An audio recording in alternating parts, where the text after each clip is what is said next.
Bonjour tout le monde. Donc j'ai reçu plein de questions me demandant c'est quoi le deepfake. Donc aujourd'hui nous allons présenter un peu ce que c'est que le deepfake. Première image, c'est la vidéo source.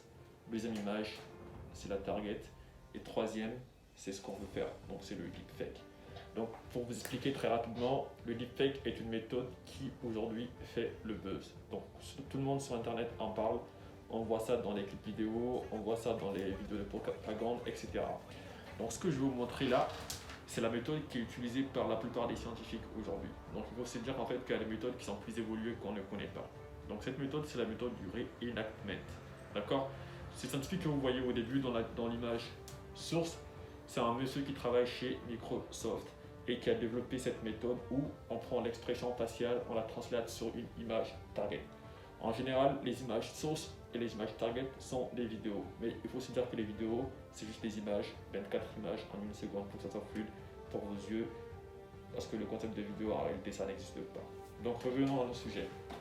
Donc là, cette personne, c'est la personne qui met sa vidéo, c'est la personne qui veut créer le deepfake. Et cette vidéo, c'est la vidéo source. Donc vous mettez George Bush, vous mettez une célébrité que vous connaissez, par exemple Macron, etc.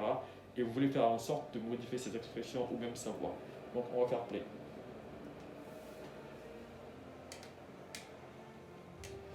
Donc là, ce qu'on voit ici, c'est qu'en fait, George Bush, il bouge sa tête, mais il n'a pas d'expression. Et là, il a des expressions, mais ces expressions, ça vient d'où? Ça vient de ce monsieur-là qui fait des mouvements, et on translate directement l'expression sur le visage de George Bush pour faire un deepfake. Donc le problème de cette méthode, c'est que demain, on peut faire dire à George Bush ou lui faire des choses qu'il n'a pas faites. Et ça, c'est très dangereux, parce que demain, on ne saura pas quelles sont les vidéos qui sont vraies ou qui sont fausses. Déjà, aujourd'hui, on a ce problème, mais comment la méthode marche? Donc, ici, on prend l'input source. Comme je vous ai dit, c'est une vidéo, mais en fait, dans la vidéo, on extrait une image. D'accord? On prend l'expression, on la met là. Comment est-ce qu'on enlève l'expression? C'est avec la méthode Elon Musk. C'est quoi la méthode Elon Musk? C'est juste des points caractéristiques. En général, il y a 108 points qu'on prend et qu'on extrait. Donc, on a une sorte de forme du visage de cette personne. C'est la même chose que vous utilisez dans vos applications quand vous avez des filtres. Par exemple, sur Snapchat, Instagram, etc. C'est la même méthode. Là aussi, on prend l'expression de cette personne. Vous voyez, ce modèle a la même expression que cette personne. Ce modèle a la même expression que cette personne. Donc, ce qu'on fait, on prend juste le mouvement global de cette personne, on la conserve. On prend l'expression dans la face de cette personne, on la garde. Et en fait, on prend le mouvement général et l'expression de cette personne, on les blinde et on a une expression avec un mouvement global.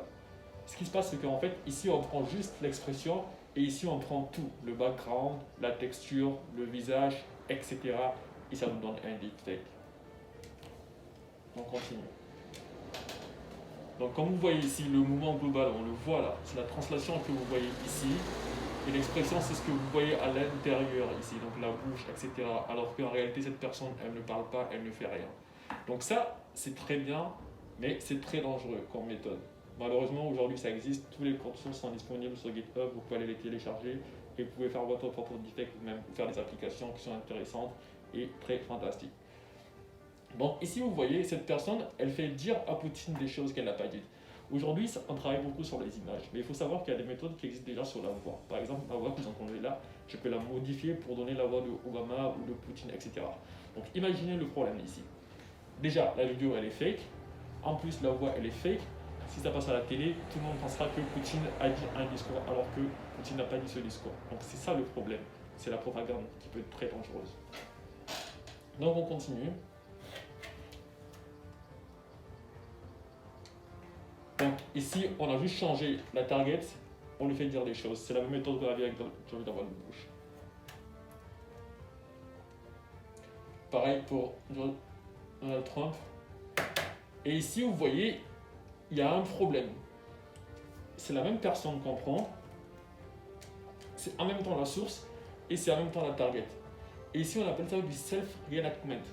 En fait, on est en train d'essayer de voir comment est-ce que Barack Obama il peut lui-même s'auto-influencer pour faire des expressions et des mouvements qui sont nouveaux. Donc vous voyez, avec la différence, la deep map qu'on appelle, enfin c'est une carte de chaleur normale pour les erreurs, vous voyez qu'on voit un peu la différence au niveau de sa face, parce que tout le reste c'est pareil. Vous voyez? Donc ça c'est la comparaison avec les articles qui sont sortis en 2014-2015, et ça c'est le nouveau travail qui est sorti.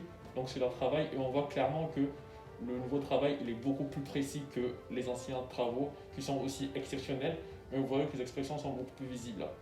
Donc je pense que là vous avez compris un peu le concept de deepfake. Si ça vous intéresse vraiment, je vais faire des vidéos comme ça où je vais vous expliquer les petits conseils, les petits concepts simples que vous pouvez appliquer dans votre vie quotidienne. Merci, Satoshi France.